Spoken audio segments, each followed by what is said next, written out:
Good morning, everybody. Welcome to our pre-show kickoff. Can we go ahead and start the slides, Matt?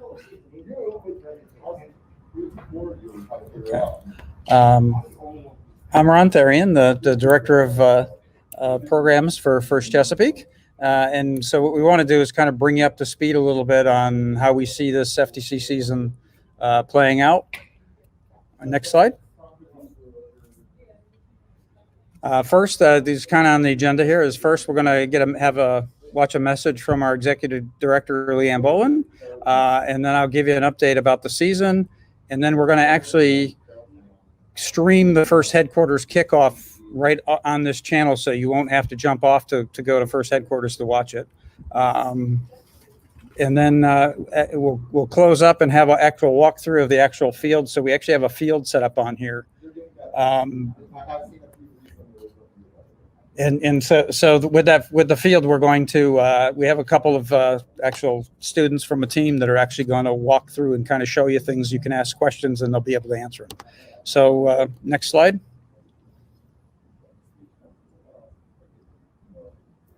So let's go ahead and hear from Leanne.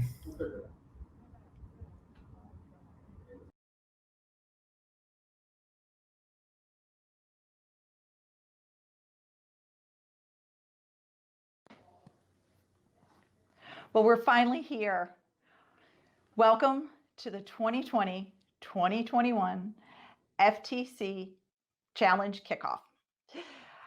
While some things may be a little different this year, I still think we're off to a pretty good start. Thank you to our volunteers and to our coaches. You rock. And thank you to our sponsors. We couldn't do this without you. I'd like to welcome our FTC teams, our veteran teams, our teams who are joining us from the District of Columbia and from Maryland, and welcome to all of our rookie teams from throughout the district. Now, I promise not to take too much of your time, but I did want to give you some updates on where we are with the FTC season. And as always, if you have questions after the broadcast, if you have thoughts, if you have comments, please reach out to me or any of the First Chesapeake staff. And you can find our contact information on the website on the About Us page. Now, we realize that everyone has a lot on their shoulders right now. I don't need to talk to you about social distancing or learning from home or bad internet connections. We realize that everyone has a lot going on. And because of that, we've chosen to move the FTC season around a little bit. We're still starting today. We are still encouraging everyone to build their bots today, to work on their plans, to work on their strategies, but we're pushing the actual competitions back to January. Now, beginning in January, we will be having smaller, more frequent competitions, and these will be hybrid events. We will have a limited number of people on site, and then we will broadcast the live feed for the public, for the teams, for the parents to watch the competitions. First and foremost, the safety of our volunteers and of our teams is our top priority. We want to try and maintain the excitement of the event, but we also want to make sure that everyone is safe. Now, saying that, if we find as we get into the season that we are going back to phase one, or they are changing some of the protocols regarding COVID-19, we may have to go to completely remote events. Also understand that First Headquarters is developing completely remote events, and those will be available to you as well if you decide not to compete in the hybrid competitions. Now, I know a lot of you have been asking about the refund policy, and while we can't speak to First Headquarters refund policy, we can speak to ours. Any fees that are associated with the FTC registration or funds that go to First Headquarters will have to be addressed by First. But as far as we're concerned, if you register for a competition, and competitions do have to be paid for in advance, If you register for a competition and First Chesapeake or First Headquarters cancels that event, then 50% of that fee will be returned to the team. We really wish that we could return more, but there are so many upfront costs associated with these competitions, and especially this year with some of the changes that we've had to make, that we do need to cover our costs. So we hope you will understand. And finally, I just wanted to go back to the events for 1 second and talk about these hybrid events.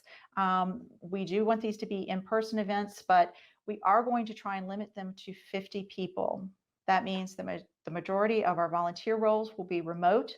And it also means that teams are going to probably have to make some decisions and decide who will be watching the competition from home on the live feed and who will be participating in the event.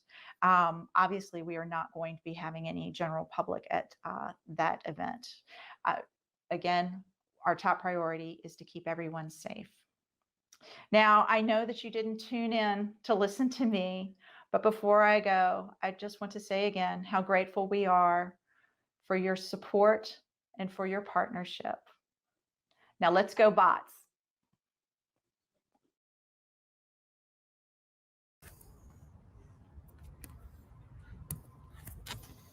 Okay. Can you put the slides back up, Matt? There we go. A little bit of housekeeping first that we'll go through is we're recording this and we're going to share this on our YouTube channel shortly after we finish today. Hold all your questions until after we give the updates, and I'll try to answer. We'll have a little answer session at the end. But feel free to type them in the chat area as we go, and we'll keep them all in there. The other thing is we're also doing going to play some trivia questions throughout this through the chat area. We have some $50 GoBuilda store credits as well as some first swag that we're giving away.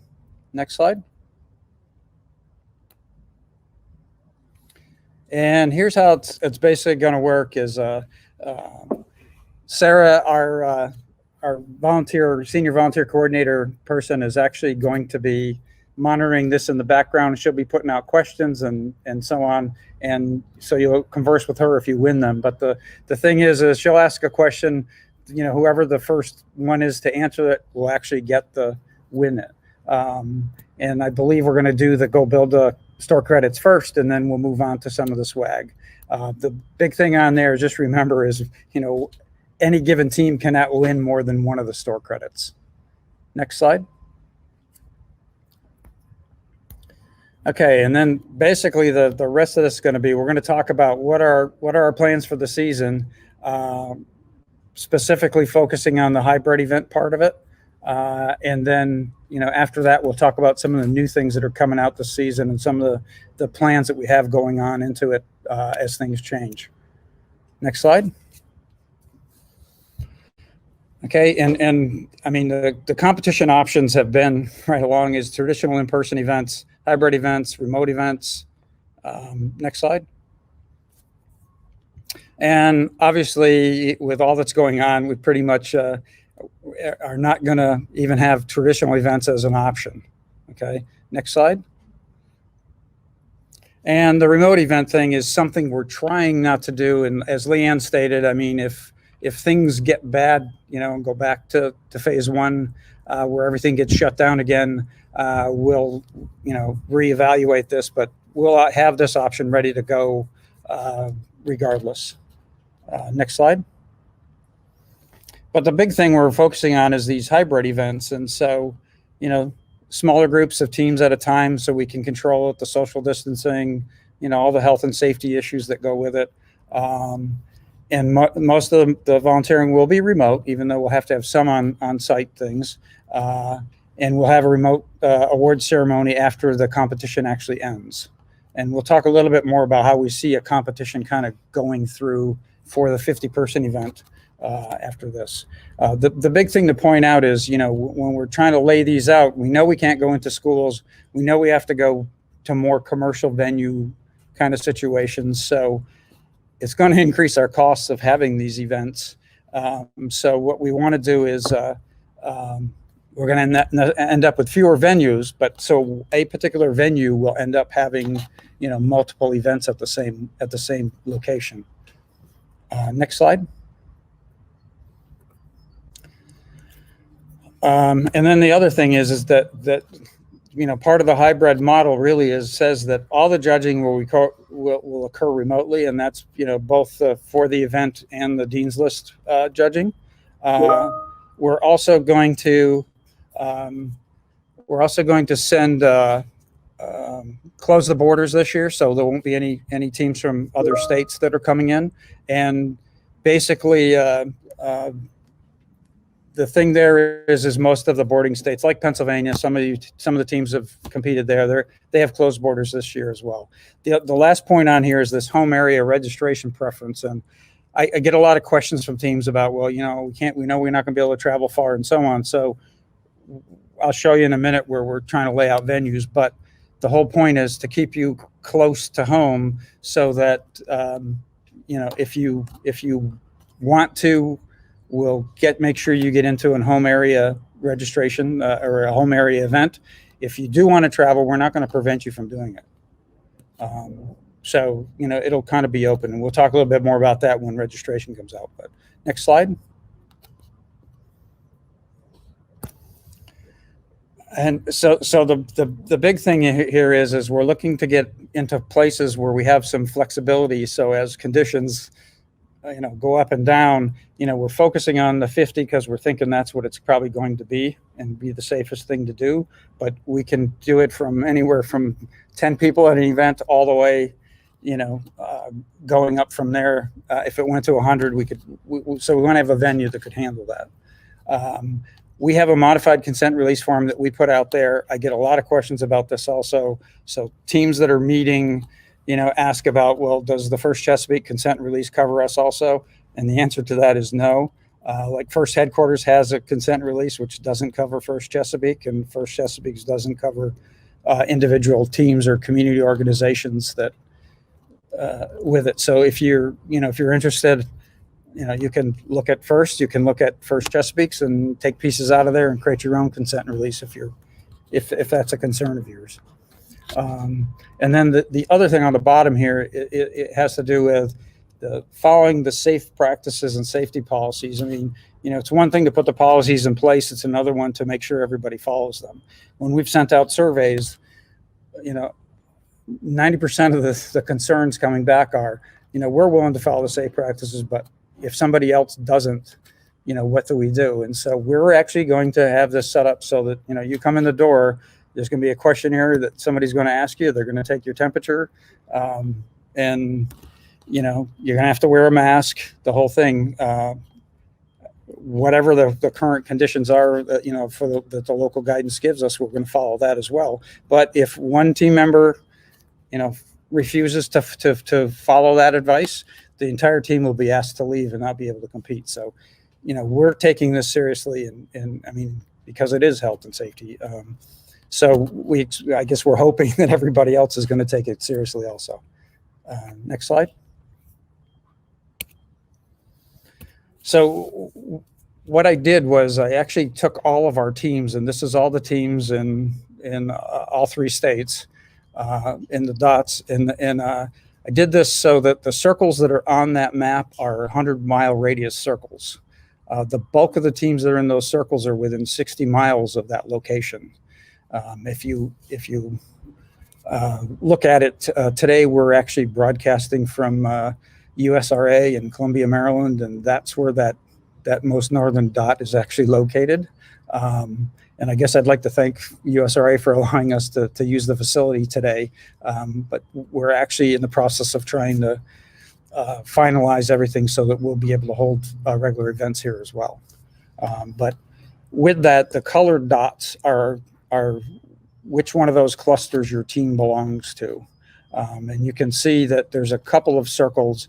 If you go to the far eastern side, there's a dot that's outside, and on the far western side, there's a dot that's outside, and they're like 105 miles away from that location. Now, again, I realize that in the more rural areas, this is 100 miles as the crow flies. not necessarily 100 miles as the driving goes. But we're hoping that we can get more teams in that way, so you'll be close. These clusters will be what your home locations are. The dots are not exactly where we would have a facility because we have not set up our facilities at this point. So we don't actually know exactly, where these would be. Next slide.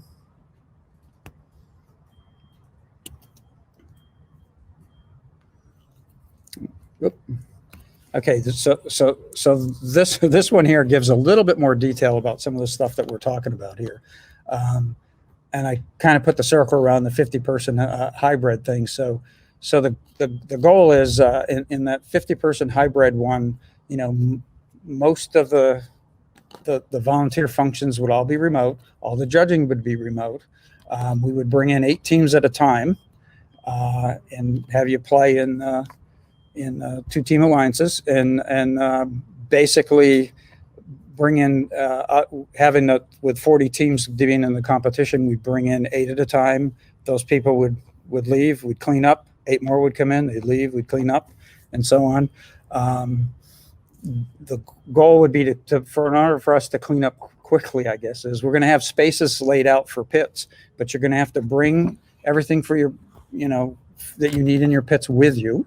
The pits will be socially distanced, and then when you leave, all that goes, and it simplifies cleanup. There'll only be one field, and everybody will be playing on only one field there. In the cases of, depending on, again, current conditions, we may have referees that are physically at the venue, or we may have them actually via camera setups remotely. Those are a lot of things we have to work out.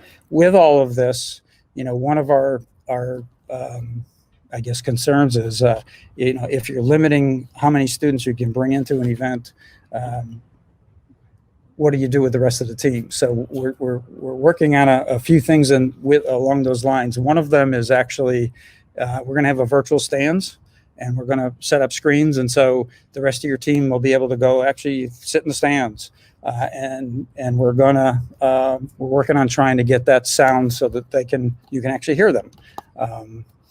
And they can hear you kind of setup. So we're trying to do that. The other one is we've got a virtual kiosk kind of mechanism for tech support and that kind of thing. So we're trying to make it so that we can include as much of the team as possible as we go along these lines. And I will say, I know some of these slides, maybe this one particularly might be a little bit of an eye chart for you, but we'll give out these slides along with the whole video will be available, so you'll be able to see them a little closer up and look at them. The big thing though is that the plan is that we'll be able to scale this thing from 10 people all the way up to a couple hundred if we had to. Not that we think it'll ever make it to a couple hundred. And another question I've had with folks going through this is, if you're just doing 8 teams at a time, why not just do those 8 teams and have them figure out who the winner of that is and move forward? Well, the point with that is if you only have 8 teams that compete, the only person that's going to move forward is going to be the Inspire winner. So it wouldn't be based on robot performance whatsoever. So by putting all the aggregate of all those together, it will actually help us. So that's kind of that one. Next slide.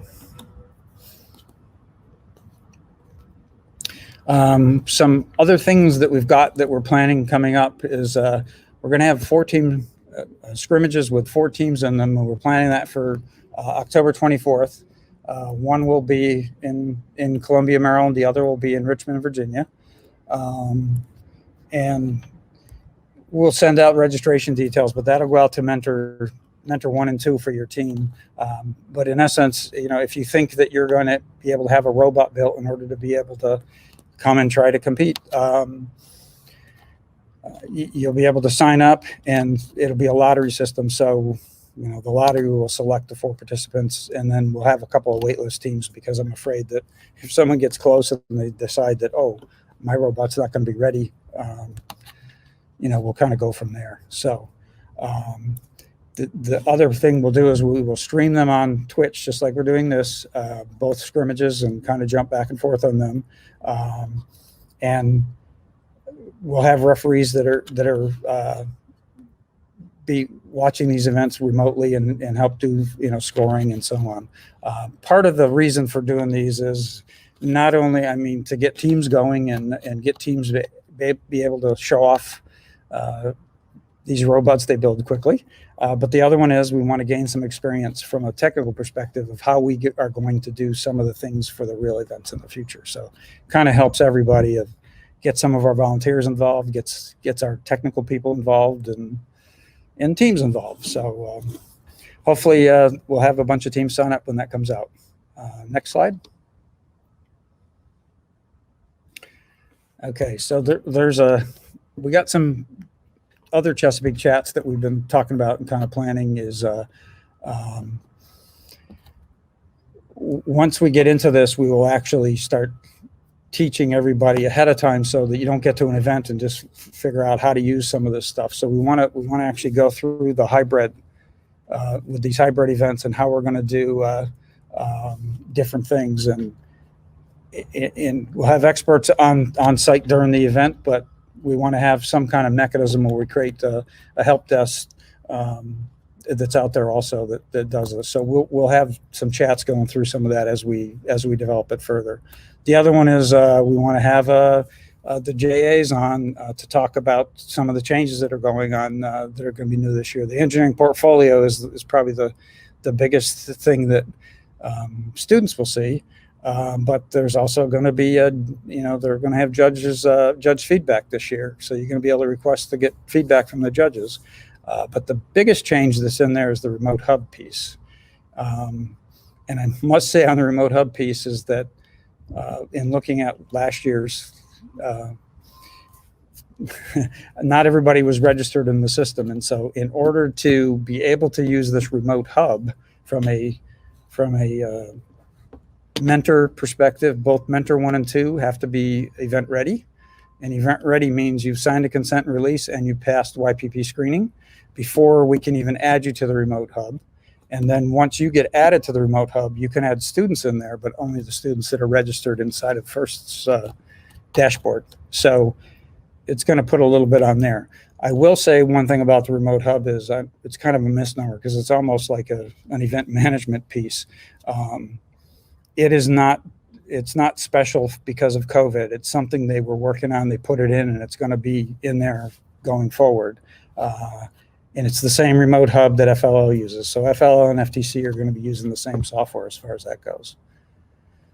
The next one we kind of talked about a little already, but the team engagement at events, we want to do the virtual stands so you can sit in the stands and do it. But the other one is have a little private area where your team just has access to it, where you can have conversations before and after matches, and if you so desire.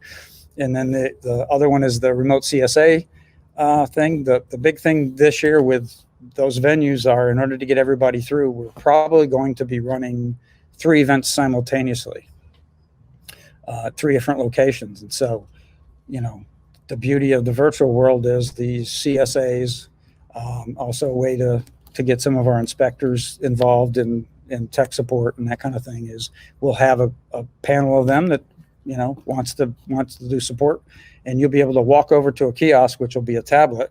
You walk over to the tablet, request help, and say what it is you need help with, and then you can take the tablet back to your pit area and use the video link to show off stuff that you're asking questions about, or if you're troubleshooting and you can't figure it out, sometimes it helps. I know I've helped people debug wiring problems via cell phone kind of thing. So it's something that certainly works, and it actually opens it up to having the ability to have more CSAs involved in this.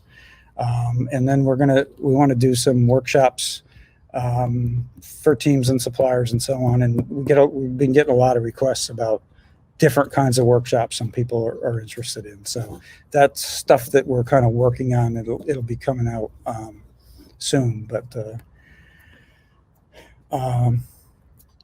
and then the other thing that we're looking at doing is this Ask an Expert thing is kind of a virtual help desk that's supported by volunteer teams, and we want to do that throughout the season. So, in the past, a lot of people would be, well, you have a problem, you go visit another team's location, or they come visit you to try and help you get things going. Well, that's going to be a lot harder to do this year. So we want to have some kind of thing where we have hours posted, and a team says, "Oh, I'll watch this for 2 hours every Monday or something," and so you can ask them questions, and they can use audio, video to kind of help you walk you through problems or questions you might have.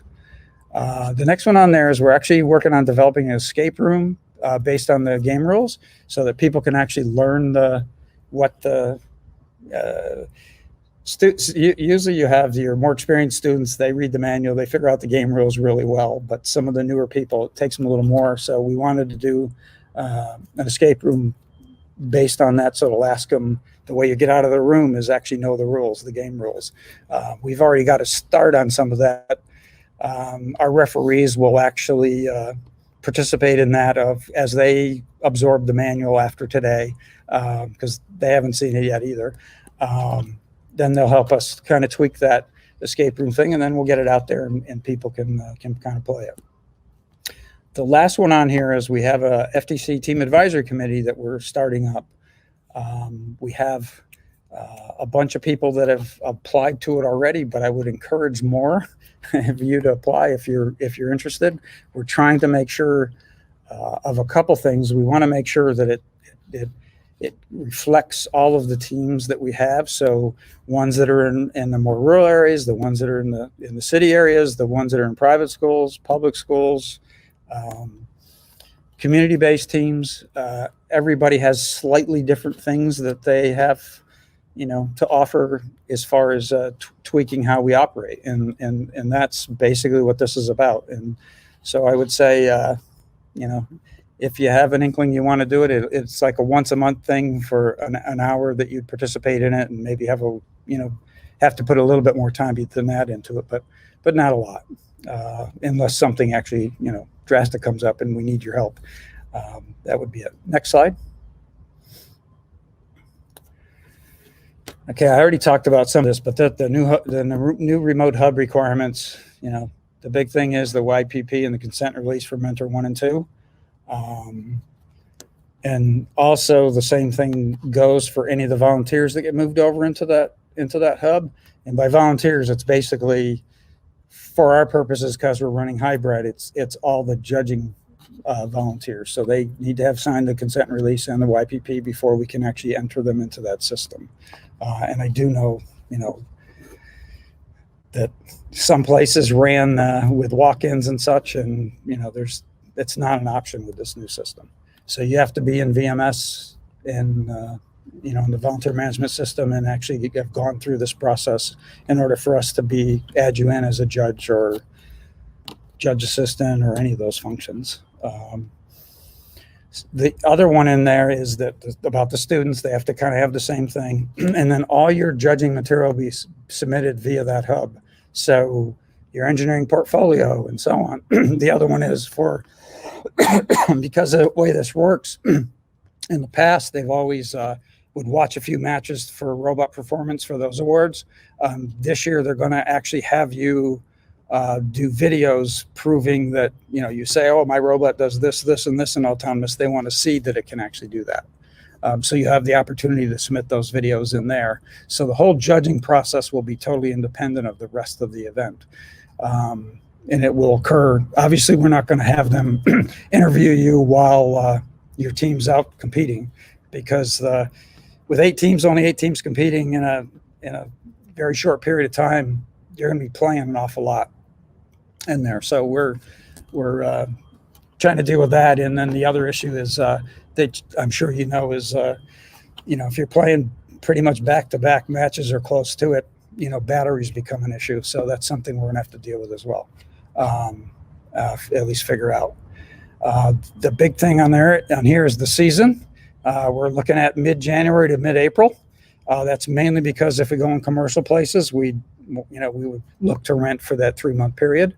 I know that First Headquarters has moved the Worlds. If Worlds is to happen, they've moved it off into July and August. But for the most part, schools finish, and I guess our experience usually is you get around mid-May, and most students are ready for summer. So we're keeping that same thing. The big thing you see with that, though, is with this situation is that FTC and FRC seasons completely overlap, as well as FLOs kind of do the same thing in there. So sharing volunteers and all that is going to be a much more interesting thing this year. Our thing is the FTC and FRC, because we're renting the space, we're renting space that's large enough that we can hold the FRC events at them as well, not simultaneously, but at the same venue we'd have them. The exception is that if you went back to my map, the map has 4 venues for the 100-mile circles for FTC. The kind of the western central Virginia location is FTC only. The other 3 that are on that map are all FRC locations. So there's like, a northern one, South Richmond one, and a Southwest Virginia one. Okay. And along with that, happy to basically accept any suggestions or whatever for venues. If you know some vacant, even in strip malls or warehouses, seems to be there's a lot of warehouse space that's coming available now, and a way to get us in there, that's somewhere close to one of those circles, please just contact me and let me know. Next slide.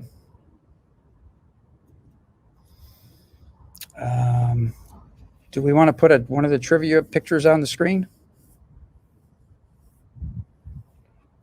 Are you ready for that, Sarah?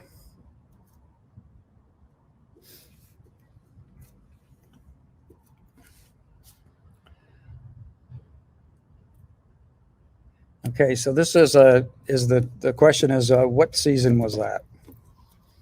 And I don't know if you want some of you probably know the year, because some of you maybe even did this one, but the year and what the name is. Okay. Okay, so as far as registration goes, the headquarters registration is already open. And we have teams that have already signed up in there.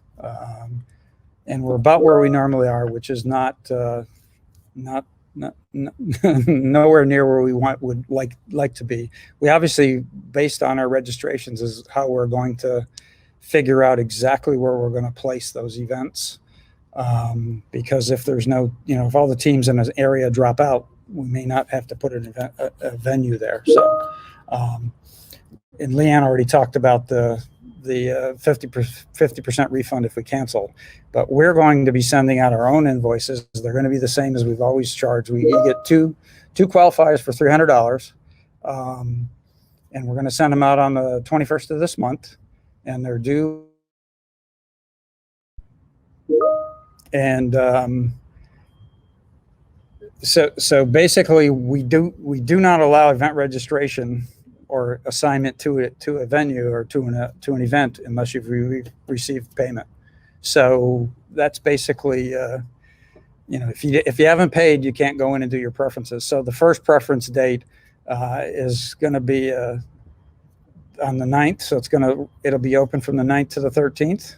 Right. The way we're doing assignments is, you put in your 3 preferences for them, and based on a lottery and your home event preference, we'll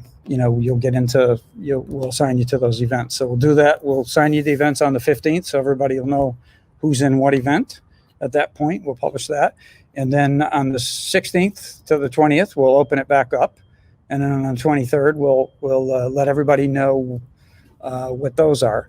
Now, with this schedule, this gives preference to the folks that paid up front. This doesn't mean that if you haven't paid, you can't still pay and register. Once you pay, you'll be able to register. You just may miss one of those event preference things, which means you're probably not going to get whichever event you wanted. So next slide. Okay, so now we'll open it up to questions. And I think there's a lot of questions there. I don't know. It's hard to tell because of the trivia thing that's going on. And certainly Sarah can keep going with the trivia while we do this. Well, I see one question in there about first swag, and yeah, you can, if you got to go build a one, you can get swag also. Okay. Matt, I don't know if you can help me with any questions that are not related to the trivia. This is really hard to find in here.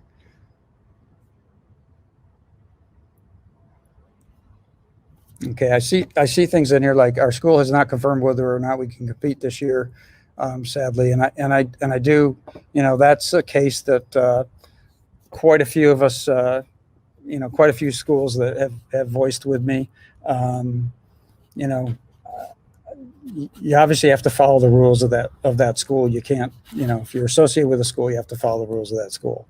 Some schools have opened it up. I know there's a couple of counties now that I've worked with that actually got it approved for the kids to be able to do groups of 10 for robotics. So as an after school program. So that's good. But hopefully things will change as it goes.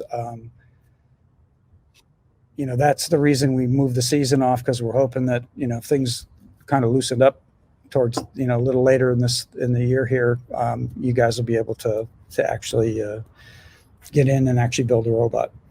I know the other one is some places the parents already have the robots and they're going to work with them that way also. But if you have questions or whatever, feel free to, let me know. If there's anything I can do to help you.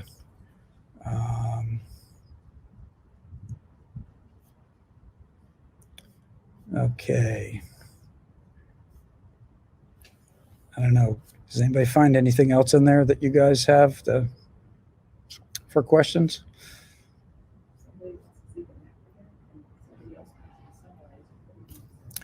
Okay, Matt, can you put that map back up again?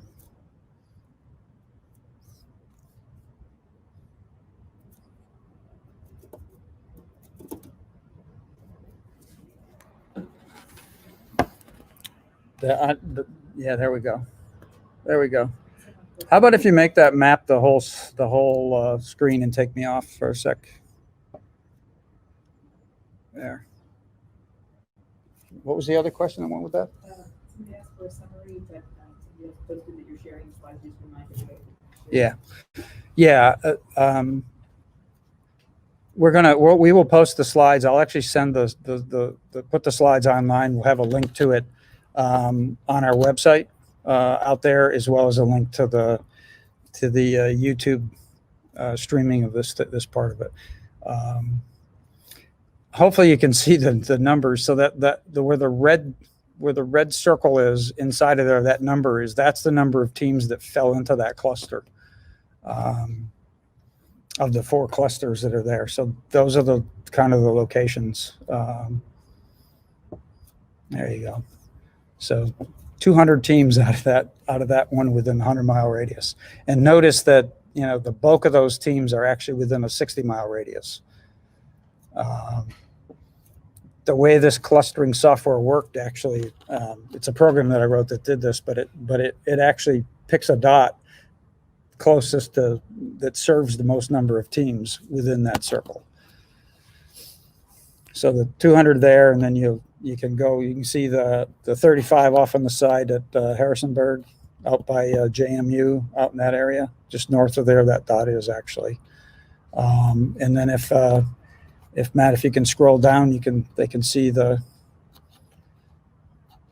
there's the other location. So there's one on the south side. That's south side of Richmond, to kind of pick up the rest of the teams.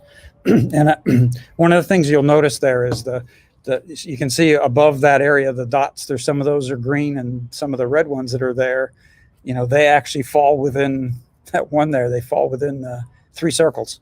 So those teams technically could go to any of those 3 places. And again, we're not going to prevent you from going to another one. And then Matt, can you scroll over to the Southwest Virginia area? and you can see there's not as many teams over there in Southwest Virginia, but one of the issues there really is that the road system, even though you're in the 100-mile circle, isn't necessarily like, it's not all interstates, I guess is the point. So it's harder for teams to get to different places. So that one is going to be much more dependent upon, which teams are coming back and so on. And again, we tried to, if you look at that, it's clustered closer to the bigger numbers of teams, simply to make it as easy as possible for the bulk of the teams to actually get there.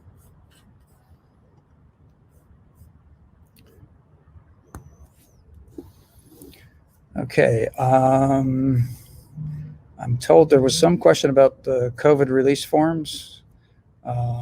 If you have it, if you have a question, with so much going on in the chat there, it's hard for me to pull them out of there. So if, okay. Let's see. Somebody here put in here, I don't care what my team decides, I'm wearing a mask to practice.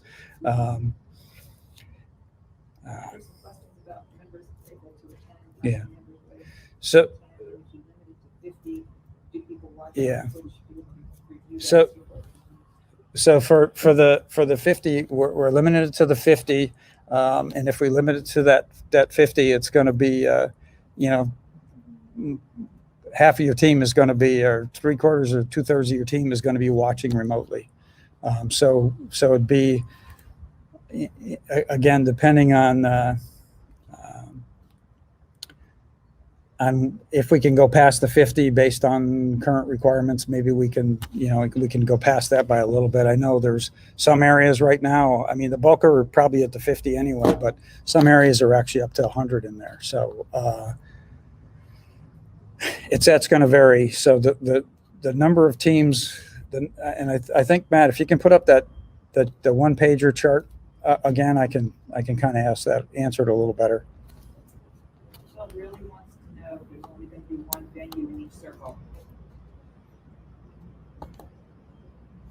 Yeah, one of the questions was, is there only going to be one venue in each circle? And the answer to that is yes. And the thing you have to remember about the venues, we can only run so many because, well, first off, the cost of renting them, but even if we had them free, it wouldn't be, is in order to keep the video and all that stuff consistent, we have to kind of, we want to have the same camera setup at each location, the same exact setup, so everything is equal,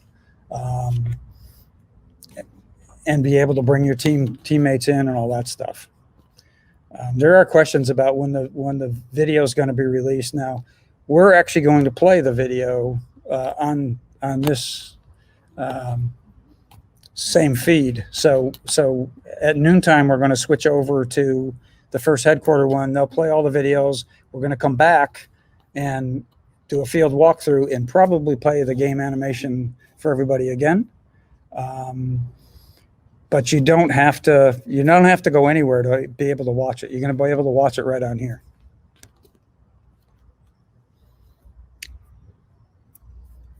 Any other questions? There's some about team meetings if you want to talk about the recording from last time's chat. Yeah, I guess there's some questions about, virtual meetings versus in-person meetings and so on. And I don't know if any of you watched the Chesapeake chat that we did Thursday night, but if not, you should probably go back and take a look at it. It's on our YouTube channel, and teams are talking about different things that they're doing. But we have a lot of teams that are kind of doing a hybrid version of it, where some of it's totally remote and others have people that are meeting in small groups. Some of our teams that met at one location in the past are now meeting at 3 different locations, kind of thing, to keep the number of kids down. And then the other one is the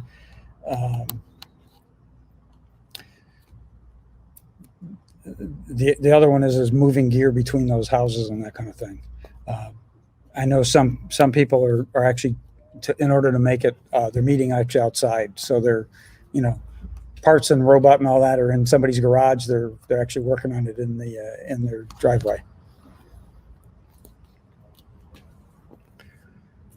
So, all right. And somebody asked about where's the link, and Matt just put up the link for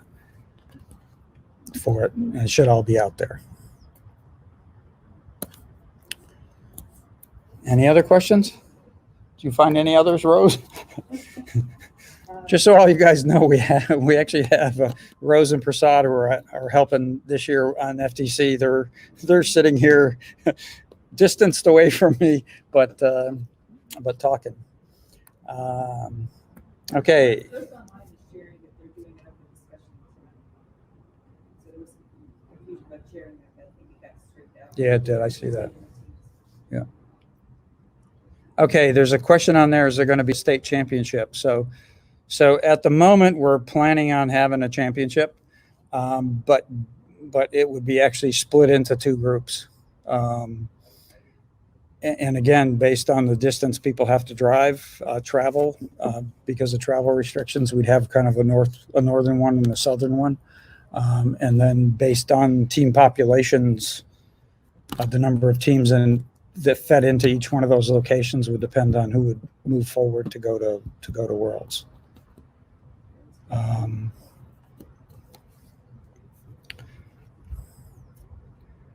Somebody's asking, where's the link to register? I'm not sure totally what you mean. You can't register for events yet.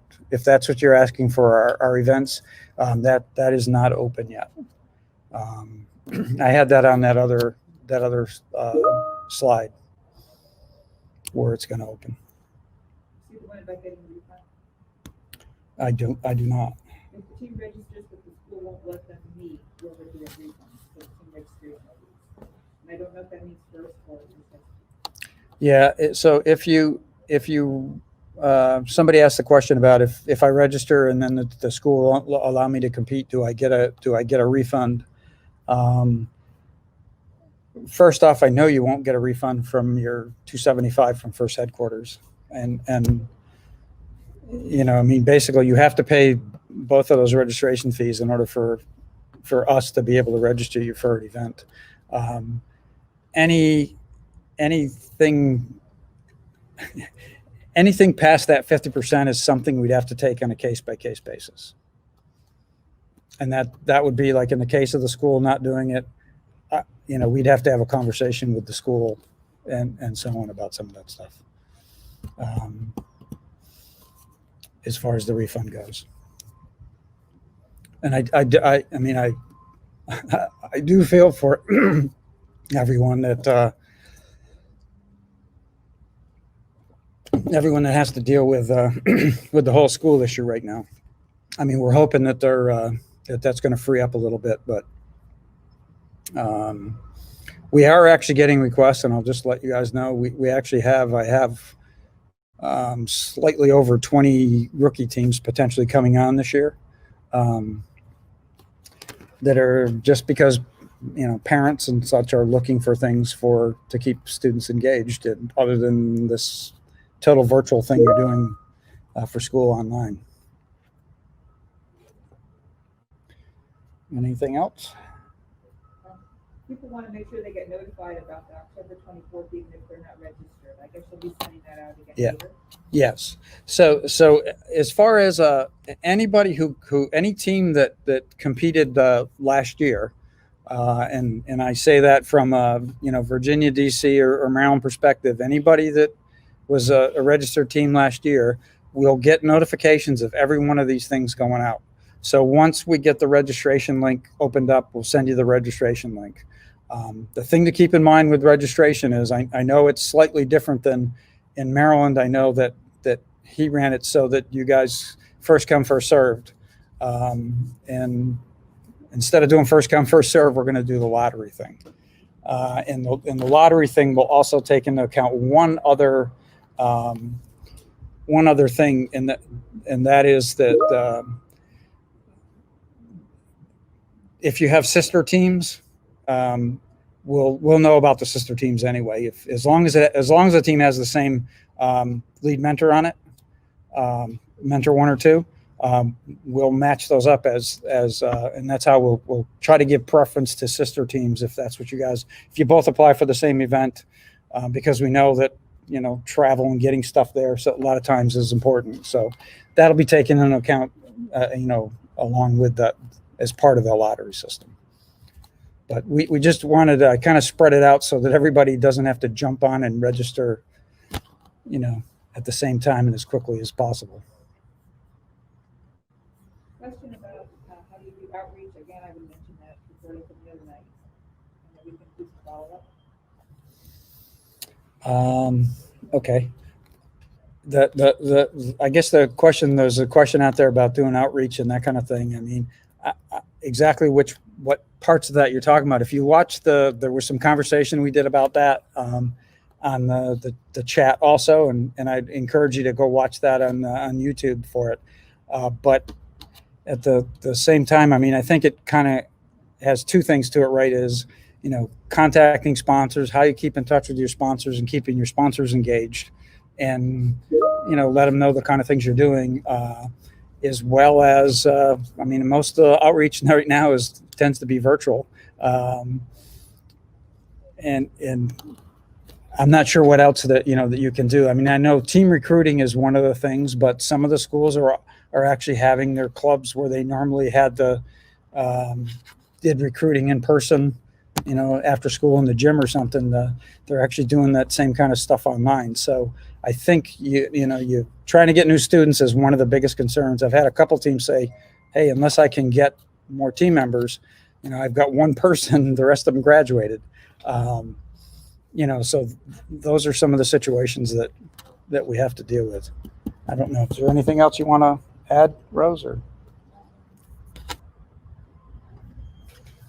okay, I guess Matt, if you go ahead, you want to cut over to the headquarters feed. We can watch the headquarters feed.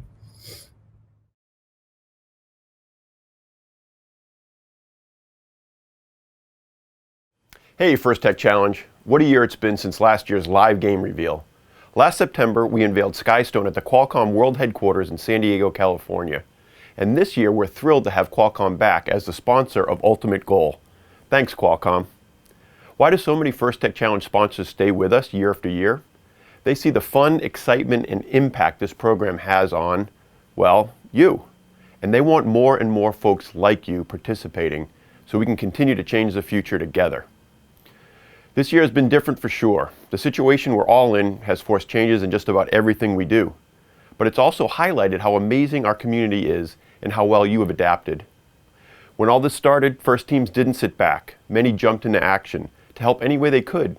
I am incredibly proud to see what the First community has done to help your families and neighbors, those in need.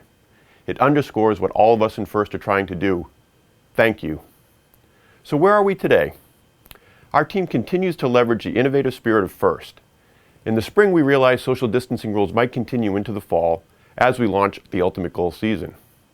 Our amazing game design team adapted how Ultimate Goal is played to allow it to be played in traditional events, the in-person events you're all familiar with, as well as a new option we call remote events. Your regional program delivery partner, the great folks who make First Tech Challenge available to you locally, may choose to offer remote events if social distancing guidelines and safety concerns don't allow traditional events. Remote events will mirror traditional events as much as possible in both judging and robot match play this season. Each remote event will be scheduled over a window of time, up to a full week, decided upon by your program delivery partner. Judging for remote events will follow the same format as traditional events. The awards teams compete for will be exactly the same. Remote event teams will provide materials to judges electronically to show all the great stuff they've done. Instead of in-person interviews, teams and judges will use video meetings for interviews and deliberations. I know by now you're all looking forward to more video meetings, but I promise these will be fun. Ultimate Goal is the same game for both remote and traditional events, but you'll notice some changes to how team rankings are determined this season in both of these event formats. Team ranking will no longer be based on your team's win-loss record, but instead on the total points your team scores in your official matches. In traditional events, team rankings will be based on total points scored by your alliance in your official matches. In remote events, team rankings will be based on total points scored by your team in your official matches. Tiebreakers and penalties will be the same in both remote event and traditional event formats too, but I'll let you dig into the game manuals to get into those details. If your region chooses a remote event format, your team will be invited to those remote events by your program delivery partner or event host. As I referenced earlier, remote events will be played over a window of time of up to a full week. This allows flexibility to schedule judging sessions. It will also allow teams more time to play, score, and upload their 6 official matches for each remote event in which they compete. Remote event teams will play official matches in their robotics lab. That can be in your basement, garage, or wherever it's set up. Remote event matches will be played on a half field using the half field game sets offered by AndyMark. Or you can build a half field yourself with instructions we'll provide. But you'll still need to obtain these official scoring pieces from AndyMark. Sorry, almost showed you that, and we're just about to show off the game. But you'll need those official scoring pieces. We think the remote event option is one that many regions will take advantage of. And regardless of which option your region offers, both provide the same merit-based advancement using the same judged award and robot competition criteria. In fact, the way we develop remote event format allows regions to transition from remote events to traditional events within the ultimate goal season if local conditions improve and social distancing rules are relaxed. Anything else new in First Tech Challenge this year? Actually, yes. Over the last 2 seasons, we piloted the Rev Robotics Control Hub with great results. As you might already know, the Control Hub combines the functionality of the Expansion Hub and the on-robot Android handset, or brain, into a single device. This makes wiring just a bit easier and the physical layout of your robot a bit more flexible. The Control Hub does not include a built-in camera like Android handsets all have, but Control Hubs were designed to accept USB-connected cameras. Not only that, we're introducing USB cameras into the robotics kits this year. We want you to continue using the amazing Vuforia and TensorFlow sensing and logic in your robot designs. Teams can definitely continue to use the Rev Expansion Hub and on-robot Android handset configuration, and we know most of you will. That setup will continue to serve you well in your design, development, and competition. We've also modified judging a bit. Same awards and processes for judging, but this year teams can request judging feedback. First judging and the awards recognizing team accomplishments are great, and if you win an award, well, that's some pretty good feedback you did well. But of course, not every team wins. We want to give teams the opportunity to get feedback if they ask. That feedback from judges won't be a grade or score, but some idea on how the judges saw your presentation and your work. Remember, many teams may be submitting A-level work to judges, but the hardest part in First Tech Challenge judging is which A-level work was the best in that event. Keep an eye out for invitations to monthly calls where our team here at First Tech Challenge will talk about and answer your questions on scoring and the FTC Live scoring tool teams will use for practice and official matches, how remote judging works, and help you with any technical questions you might have. I can't wait for you to see Ultimate Goal, but I want to leave you with, after hearing what I've shared, is a clear understanding that your team has options in how to compete in the really cool game we're just about to show you. And regardless of where you are, anywhere around the globe, you can do this. Together, we will do this. Thanks, and have a great season.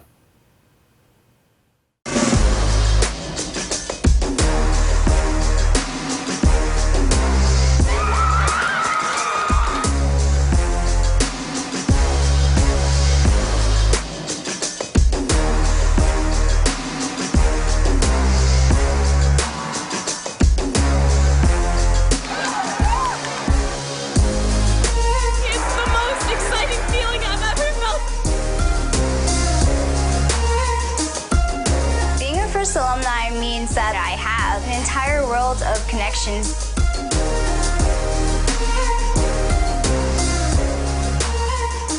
It allows me to volunteer and give back to the community.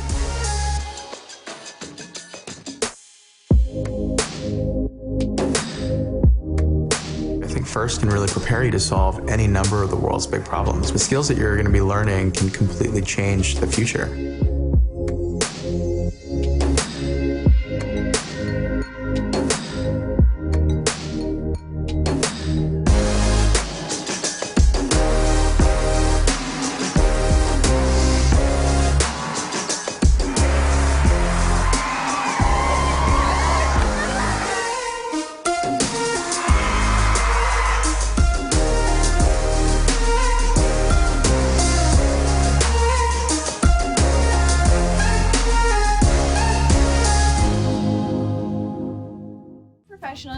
hard to define, but it's essential to talk about and think about with your team and in your community. The ideals of gracious professionalism tie education to success. According to Woody Flowers, one of the main strengths of gracious professionalism is its dual modality. Gracious is mostly about feelings, both yours and those of others. Professionalism is mostly about knowledge and its application for good. Combining the two is important. So learn everything you can and experience helping others as often as you can. Being an effective contributor is a huge part of feeling good about yourself. Rational self-esteem is a big deal, and it is a likely outcome from practicing gracious professionalism while busting your chops in first. So go forward and represent the best of yourself and first.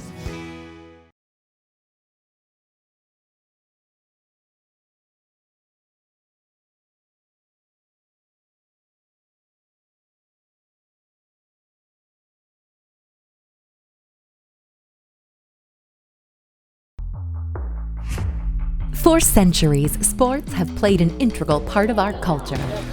Moving, collaborating, competing, celebrating. We rally around our athletes, lift them up and admire their awe-inspiring moments and stories that give us hope. History has shown societies evolving through time, and so too have sports and the way we play and move together. And now the nature of traditional sports is shifting, and we have the power to be forces for change and redefine the game. Our sports are no longer rooted solely in physical prowess.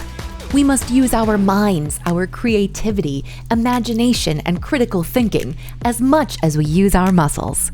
No matter whether our talents lie on the court, in the lab, or with a controller in hand, there's an athlete inside each and every one of us. It's time for us to revolutionize the way we play and move. It's time to be game changers. In Ultimate Goal presented by Qualcomm, you and your team will experience the passion that drives us forward as athletes. With the clock counting down, we revel in the big plays and vital scores, and the lessons we learn when we fail and work with our teammates to recover. Each time our team steps up to a new challenge, we establish bolder goals, fueling our ambitions to work together, enhance our skills, and transcend all boundaries. No matter the outcome, we'll stand up in the face of competition, pushing each other to do better, work harder, and exceed our team and personal potentials. Because together, you are teammates at the top of your game, to score, to win, and to leave a legacy that lasts. It's time to play Ultimate Goal.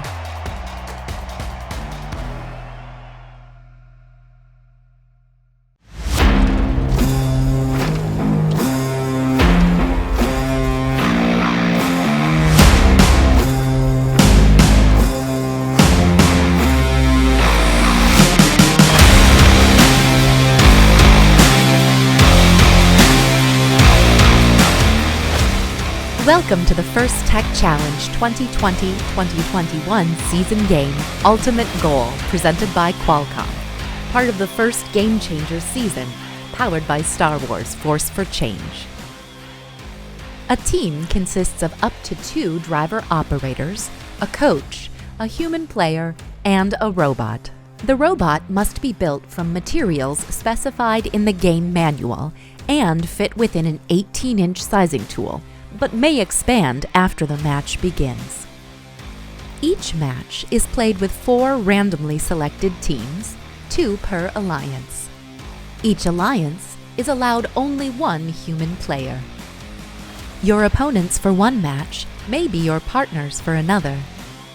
The game is played on a 12-foot square playing field with a foam tile floor and 1-foot-high walls.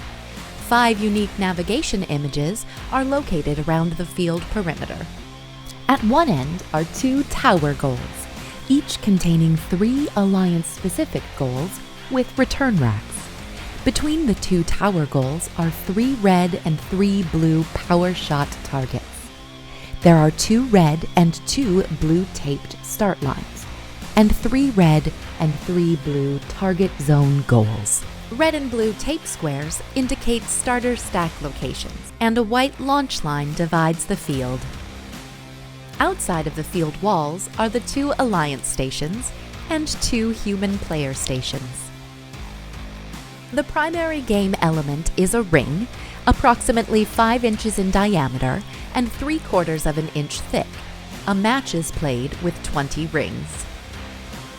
There are 2 red and 2 blue wobble goals.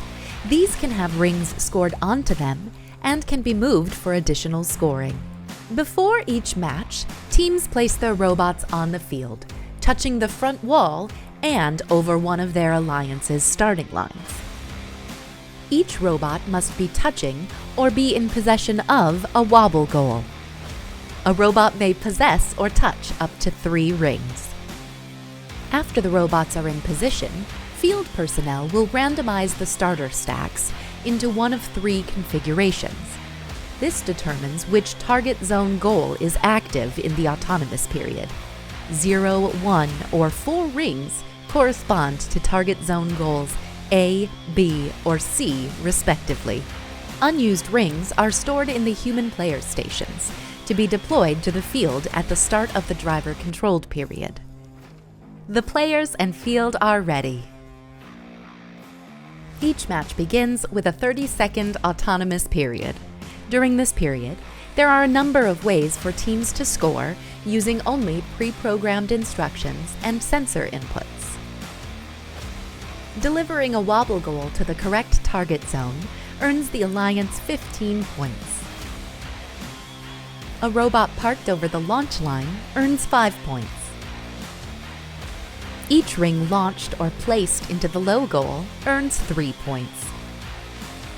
A ring launched into the mid goal earns 6 points, and launching into the high goal earns 12 points. Robots earn 15 points for each power shot target knocked down. Robots must be completely within the launch zone to launch rings into the mid goal, high goal, or power shot targets.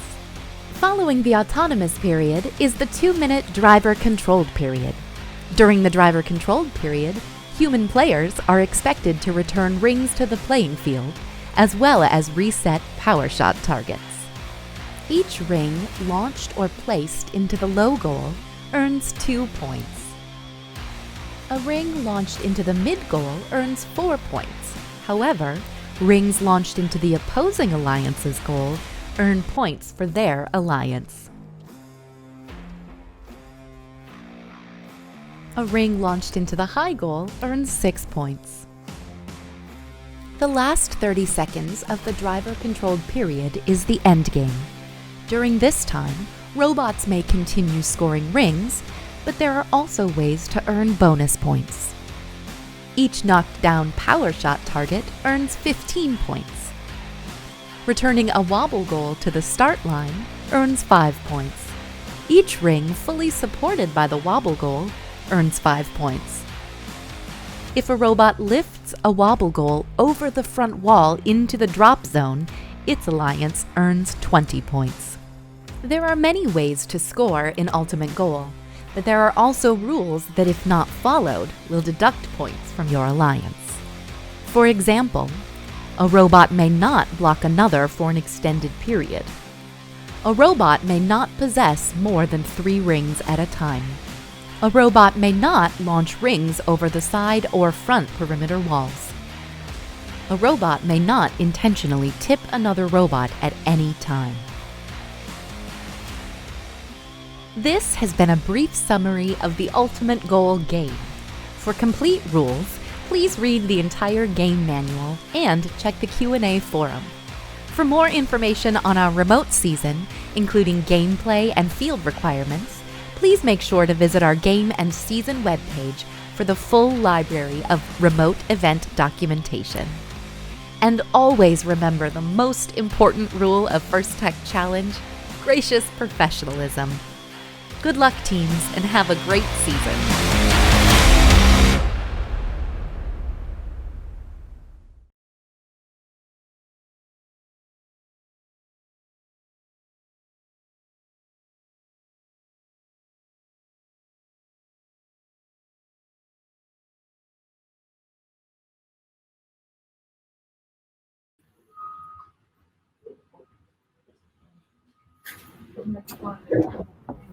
Yeah, I got it.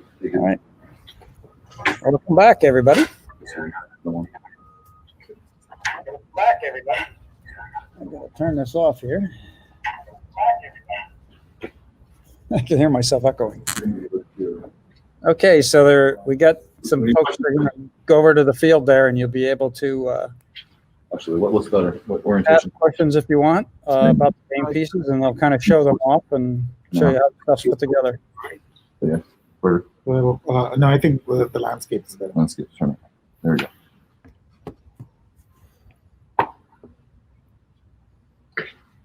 Wow, this is a good graphics, Dad. What are you people that are online here? What do you guys think of the game? It's impressive. Does it look exciting to you? Yeah, I can.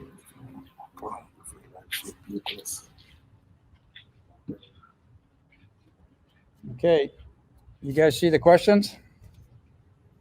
They want to know about what are the game pieces made of. Show them. Show them how it moves. Oh. You can see they're foam. They're really super light. You just kind of toss it in the air there a little bit. Drop it on the ground. You can see.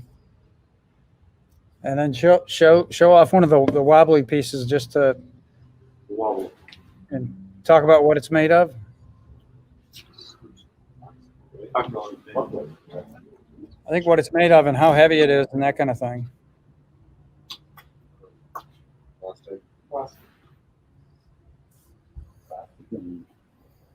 So it definitely looks like it's weighted, right?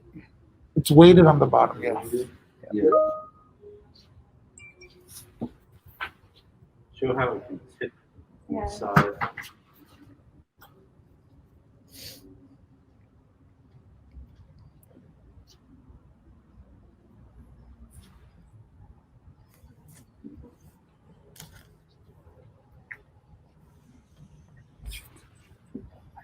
I don't see it. Actually.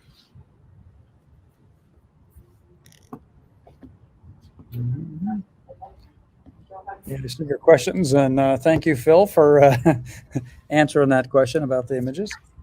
You can see we printed the images, so they're in the field.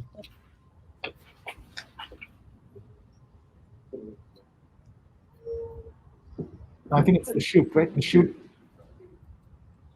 That's the return. There you go.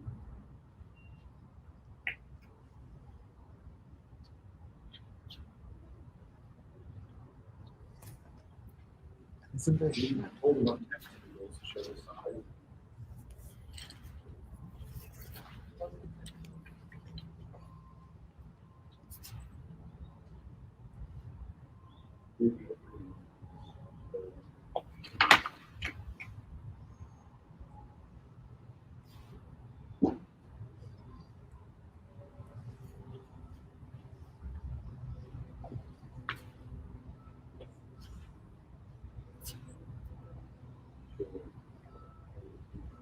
Yeah, I guess that gives you.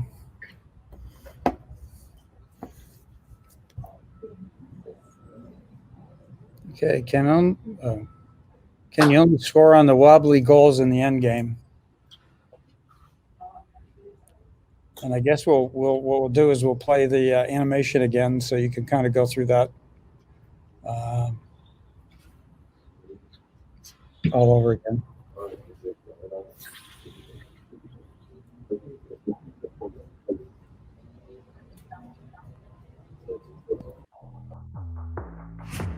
For centuries, sports have played an integral part of our culture. Moving, collaborating, competing, celebrating. We rally around our athletes, lift them up, and admire their awe-inspiring moments and stories that give us hope. History has shown societies evolving through time, and so too have sports and the way we play and move together. And now the nature of traditional sports is shifting, and we have the power to be forces for change and redefine the game. Our sports are no longer rooted solely in physical prowess. We must use our minds, our creativity, imagination, and critical thinking as much as we use our muscles. No matter whether our talents lie on the court, in the lab, or with a controller in hand, there's an athlete inside each and every one of us. It's time for us to revolutionize the way we play and move. It's time to be game changers. In Ultimate Goal presented by Qualcomm, you and your team will experience the passion that drives us forward as athletes. With the clock counting down, we revel in the big plays and vital scores, and the lessons we learn when we fail and work with our teammates to recover. Each time our team steps up to a new challenge, we establish bolder goals, fueling our ambitions to work together, enhance our skills, and transcend all boundaries. No matter the outcome, we'll stand up in the face of competition, pushing each other to do better, work harder, and exceed our team and personal potentials. Because together, you are teammates at the top of your game, to score, to win, and to leave a legacy that lasts. It's time to play Ultimate Goal.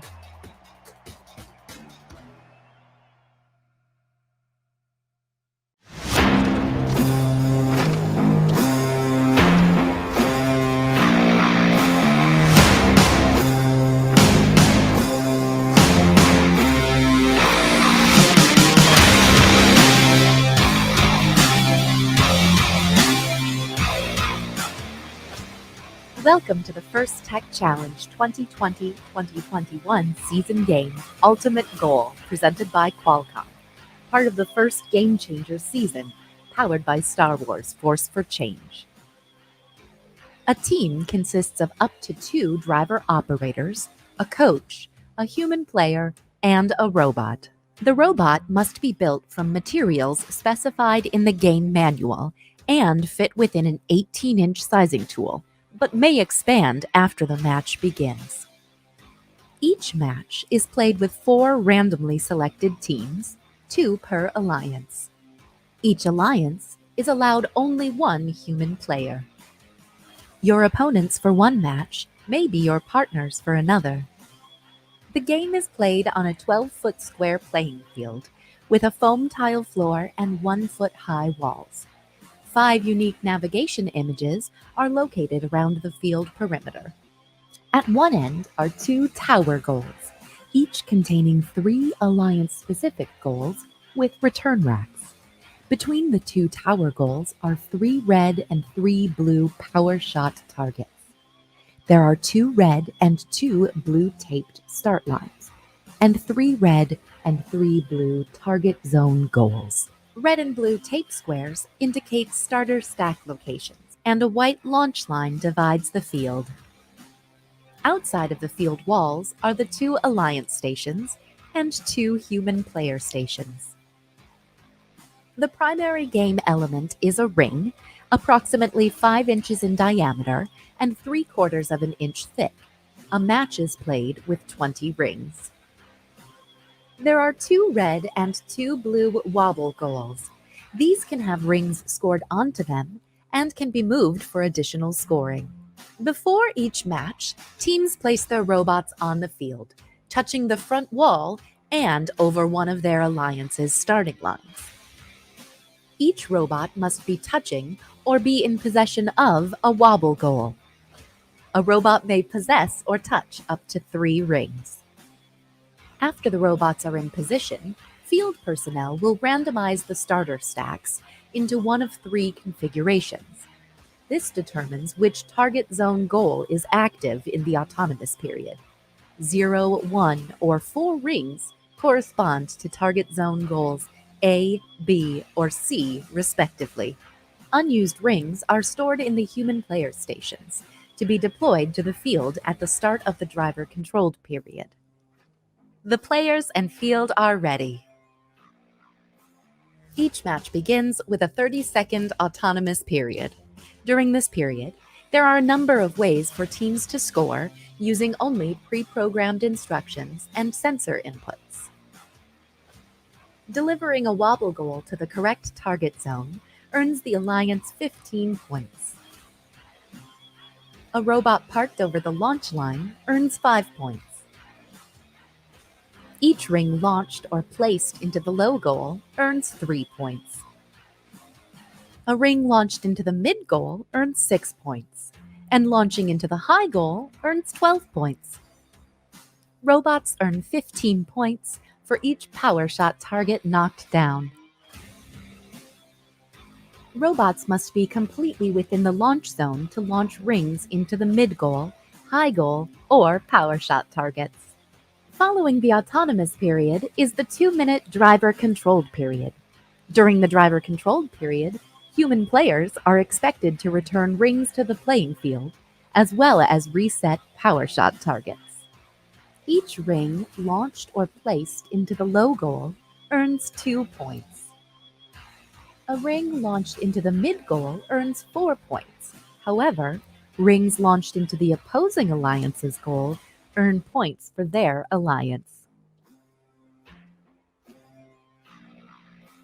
A ring launched into the high goal earns 6 points. The last 30 seconds of the driver-controlled period is the end game. During this time, robots may continue scoring rings, but there are also ways to earn bonus points. Each knocked down power shot target earns 15 points. Returning a wobble goal to the start line earns 5 points.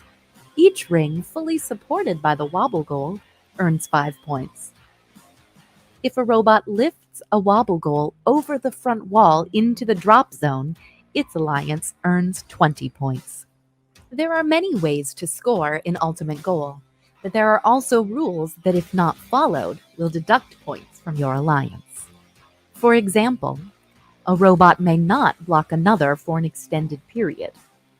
A robot may not possess more than 3 rings at a time. A robot may not launch rings over the side or front perimeter walls. A robot may not intentionally tip another robot at any time. This has been a brief summary of the Ultimate Goal game. For complete rules, please read the entire game manual and check the Q&A forum. For more information on our remote season, including gameplay and field requirements, please make sure to visit our game and season webpage for the full library of remote event documentation. And always remember the most important rule of First Tech Challenge: gracious professionalism. Good luck, teams, and have a great season.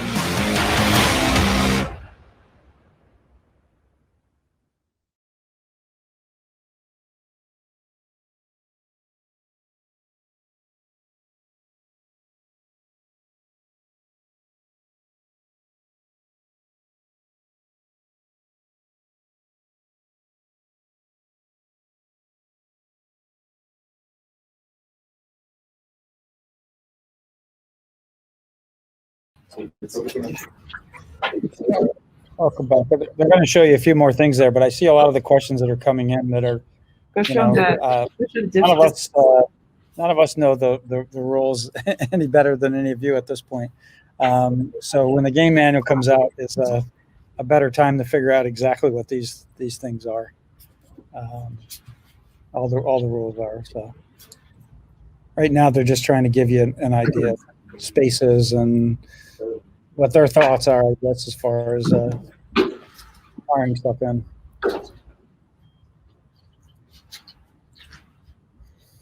Okay. So there's a question is, do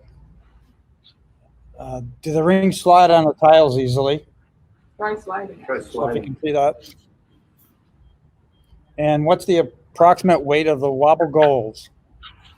Probably about a pound. Yeah. It's less than a pound. Less than a pound, yeah. Half pound. So we're saying less than a pound.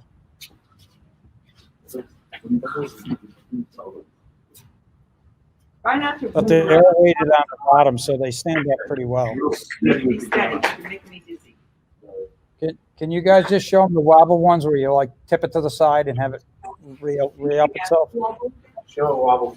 Show how it wobbles and then how it can go all the way. It will stop. So in other words, if you run into it while you're trying to put the rings on it, you may have a little bit of trouble there.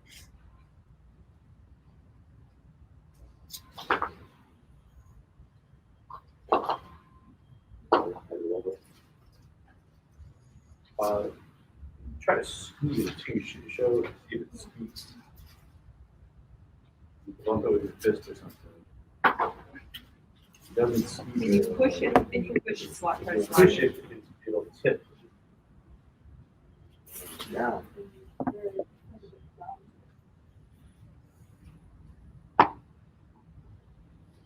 So,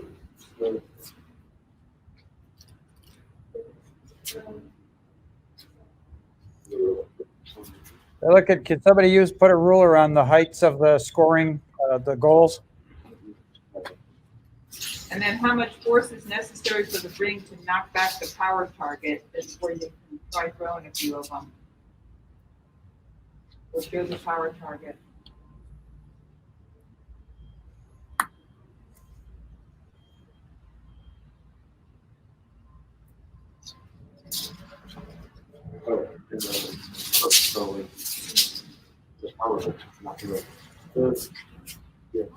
show how.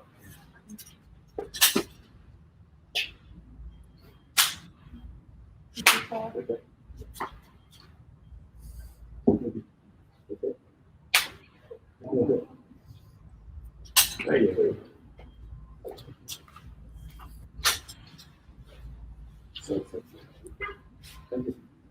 Tap it, show how easily it looks back. There.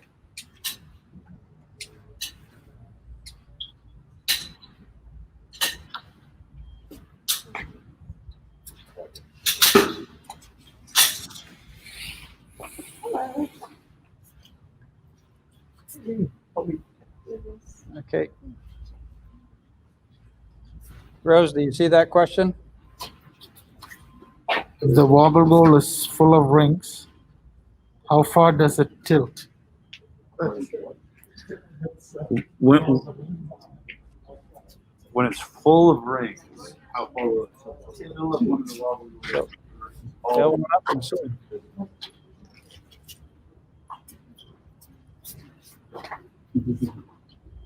Yeah, so see how many it takes before it tips over. Yeah, how many will it take before it tips?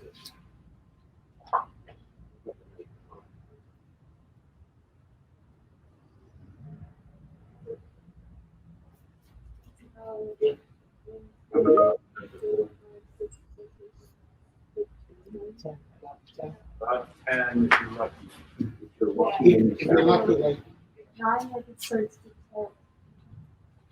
9 is the safe. So do you have 13 on there or not? 13, no chance. 13, no chance. How hard is it to compress the ring? Show how you squish them. Yeah. What they're saying is that it's 10. 10 is the tip over.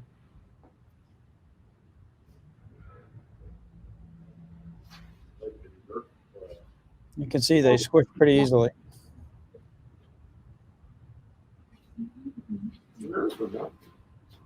How far apart are the power shot targets?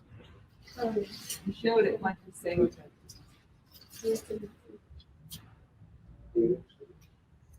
Yeah. Well, there you are, 8 inches on center. And somebody already answered that too. About 16 inches, so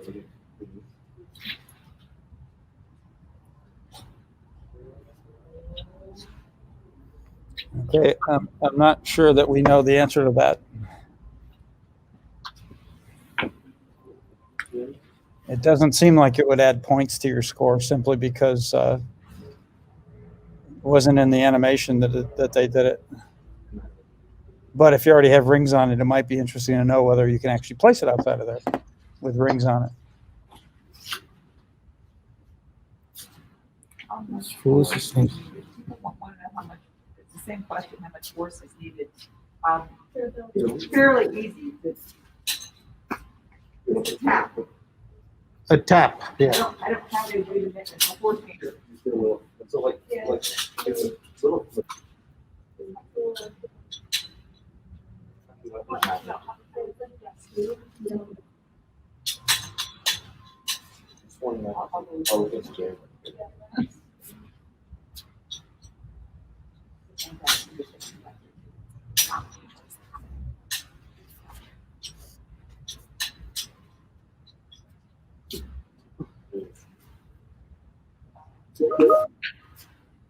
weight of the power shot target, the weight of the rings, they're very light.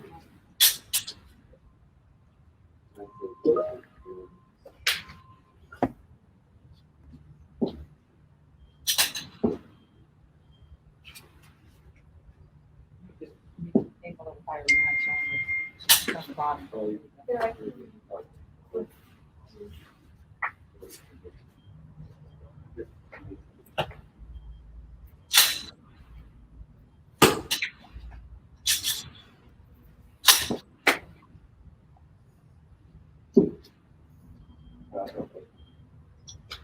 Miss.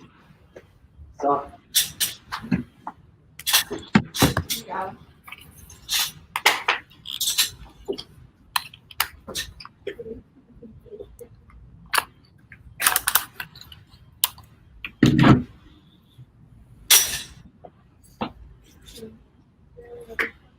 These are all rule questions.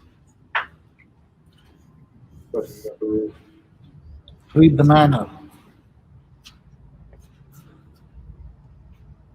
We don't have a ref here for rules questions. There's a lot of these are rules questions.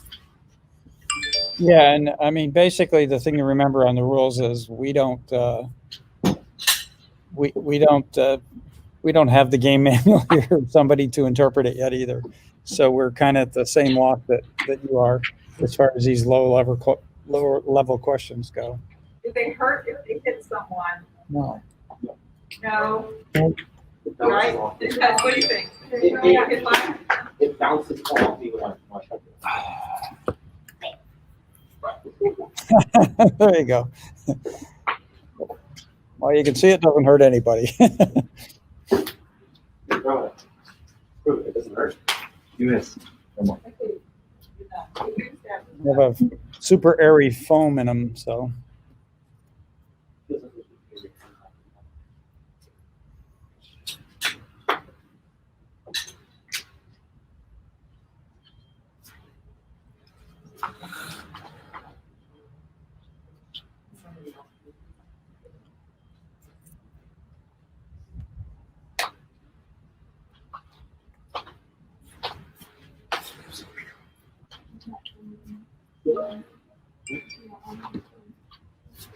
That's a good question for you, Ron. If they're playing remote, they only have to have a field. How do they score the second goal?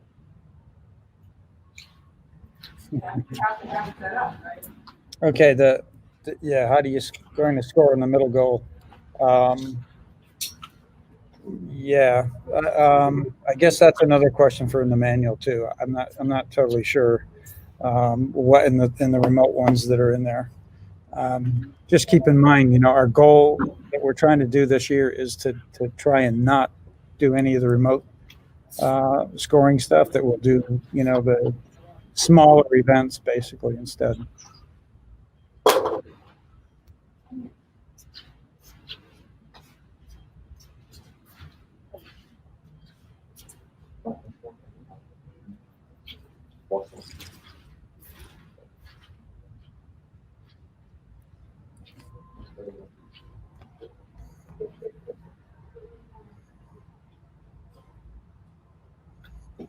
All right. Any other questions coming in? If not, I think we'll wrap this up because at 1 o'clock your game manuals come out, and I'm sure everybody wants to get a hold of the game manuals and start reading them. All right. I think that's it. Then we'll thank you everybody for joining us on this, and I'm sure we'll do some follow-up soon with referees. And you can ask some of those game-related questions as well. And that's good luck in figuring out the game manual, and think about October 24th if you want to participate in the scrimmage. So.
Bye.